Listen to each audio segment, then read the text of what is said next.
Hey guys, I hope you had an awesome weekend. I definitely did. There's no volume at all, so I couldn't even trade even if I wanted to. But yeah, let's go into the charts. We got a lot of trading opportunities that are just coiling up and getting ready for a move. So we're gonna go through a couple of assets. But first, we're gonna go through the community's profits really quick. So CTG made 3%, 5x leverage, shorting Bitcoin. CTG again today. Shorting XRP for a 9% gain with 10x leverage. Faint, 50% gain using 50x leverage. And Jeremy, 166% gain with 50x leverage. Awesome job, guys. All right, so let's dive into the charts. I'll show you what I'm preparing for.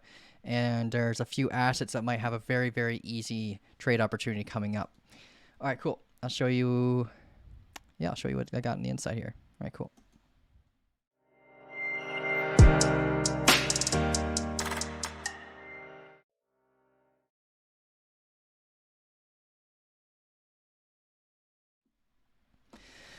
All right. So one thing you should be aware of is that right now it's basically a bank holiday, so there's going to be a lot less institutional involvement with trades. So the volume will still be relatively low, but it does not mean that there isn't going to be opportunities available for us. So let's first go into the DXY. So we got the DXY is still coiling up inside of this rising wedge formation, which is typically bearish. They normally break to the downside. If we retest this uptrend level support while being inside this formation, and we end up using this resistance in access support, then we could be concerned again about seeing price action go back up to around like 114.77.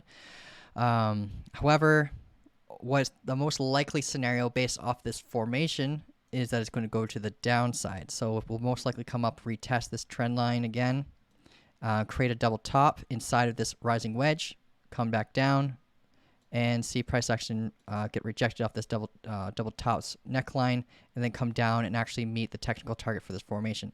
So there's a couple things you got to look out for when it comes to this technical target. Even though it's way down here at 110, we do have to look out for support here at 111 and support here at 111.80 and 112. So if you see any bullish formations along the way down that create a reversal, then you should be careful with your long positions, because if this breaks to the downside, it's going to create bullish momentum in the charts for cryptocurrency.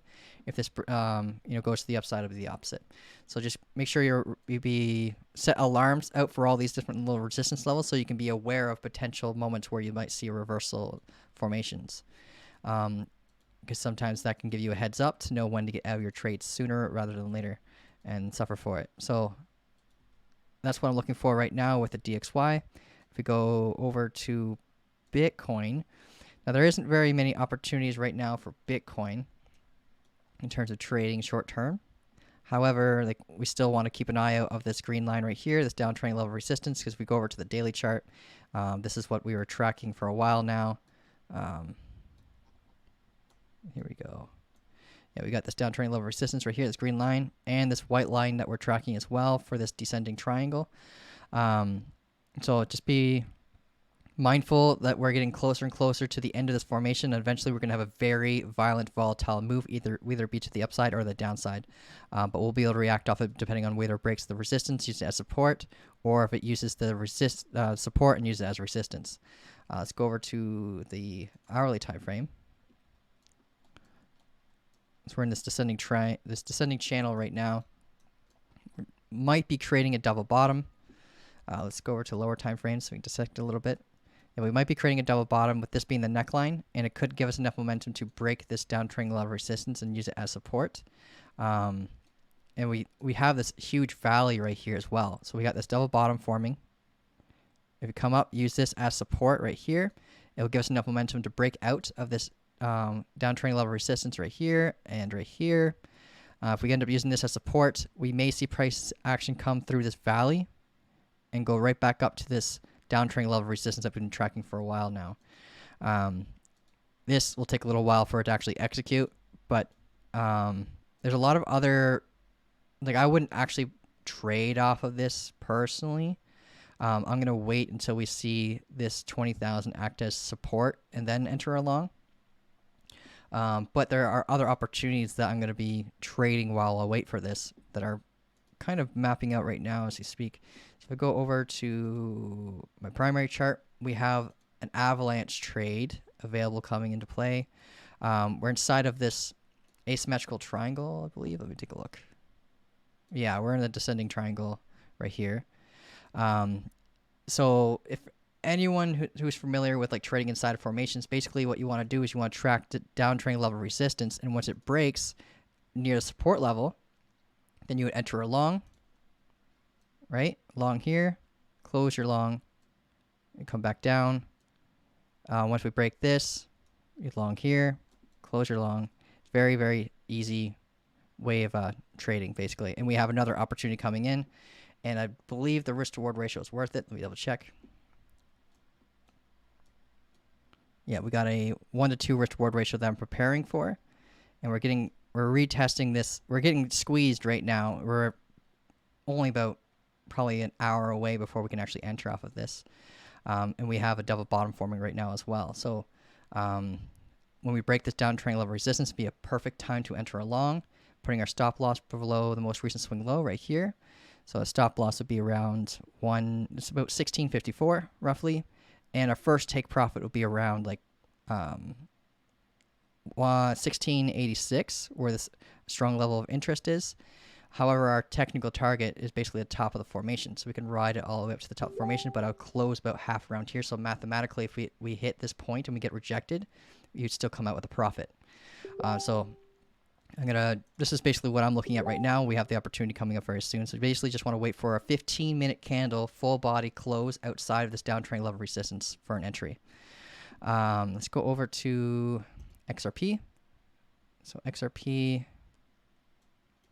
right now it looks like it's starting to form a potential head and shoulders formation. We don't know just yet. But basically, this is what I'm looking at in a macro sense. So we got double top forming here with a technical target down here. If we end up breaking this to the downside, we may not see another bearish formation like a head and shoulders. Maybe you get a bounce here, hit this resistance again, come back down, and then that will bring us even further down. And then if we go into larger time frames, let's go to the 4-hour. We got this downtrend level resistance that we just met, that we're getting rejected at, and we have a double top forming. So if we end up hitting if this double top ends up playing out and then creates a head and shoulders, the head and shoulders will bring us back down roughly around the neckline is for this larger double top formation right here, and bring us right back down to roughly around 36 cents. So yeah, it's a pretty big hit for XRP. Let's just be aware of that before entering any long positions or accumulating, that we may be going back down for XRP. Matic, we're getting close to the breakout for Matic. We got this downtrend level resistance that we've been tracking, and we got this uptrend level support here that's still honoring this uptrend level support. However, if we get rejected again off this downtrend level resistance, we may create a double top, this being the double top right here, right? At the same time, the confluence of us getting rejected here and coming back down will break this uptrend level support, and it'll give us enough momentum for us to see this double top play out and bring Matic back down to around 76 cents, with 78 being a decent level of support as well that you gotta be aware of. However, we could easily build a formation here as well and end up seeing it break to the upside, and then we can focus on the larger target to the upside here, around $1 basically. So there's a lot at play here. This would definitely sync really well with the confluence of the break to the downside for the DXY. So if the DXY breaks that rising wedge to the downside, this will likely break to the upside. So just be aware of that. If we were to enter the short off this, basically I'd recommend using the average true range on the hourly time frame, and that will give you a good spot for your stop loss, and then you would be able to see whether or not the risk-to-reward ratio is worth it for you before entering a short. And that this would be definitely worth it for a long position, but we don't know where the stop loss will be just yet. We could use the 4-hour time frames average true range for the stop loss for this would be roughly around here at 80 cents if we were to break out at this exact moment. But this is just every single hour, every single 4-hour candle that's printed. So just take that with a grain of salt right now. So yeah, we went over XRP, went over Matic, went over Avalanche, but let's go over Energy Web Token again, because we might have another opportunity again to enter along. So we did really decently well with this trade, especially those who hung in there for a little bit longer and actually went to the top of this range. Personally, I closed mine relatively early around here. Once I saw this starting to form a double top, I thought maybe it'd be the moment where we come back down and hit my stop loss. But now we got this opportunity right here. We're at the bottom of the range again. Energy Web's extremely predictable at staying inside of ranges, guys. If you're not familiar with Energy Web Token, has like an AI algorithm that keeps it stuck inside of areas of interest for long periods of time. So we basically ping pong inside of these for long periods of time. Like this one, for example, is like 45 or 60 days. The one that we're in right now, it's been going on for 60 days. So basically, we just keep our stop loss outside of the range, and then we just ride it to the top of the range. So basically what we want to wait for is for this downtrending level of resistance to break. Once it breaks, we get a 1-hour candle close outside of this for this downtrending level resistance. Then we can enter along, and I'll be riding it to 416 unless I see bearish activity that could influence me getting out again, like over here. But yeah, that's pretty much everything. The stop loss for this one, I'm putting mine around $3.56 for the technical target, around $4.16 for 11% gain to risk 4.89%. So this trade, I'm not going to be using leverage because we're already risking to lose 4.89%. I don't want to double that, right?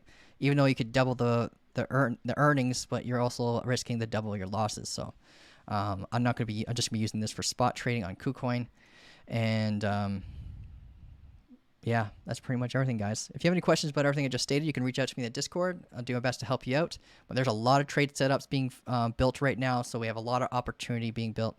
But yeah, you can like I said, you can reach out to me in the Discord if you need help with any of this. And have yourself an amazing day. Thanks, guys.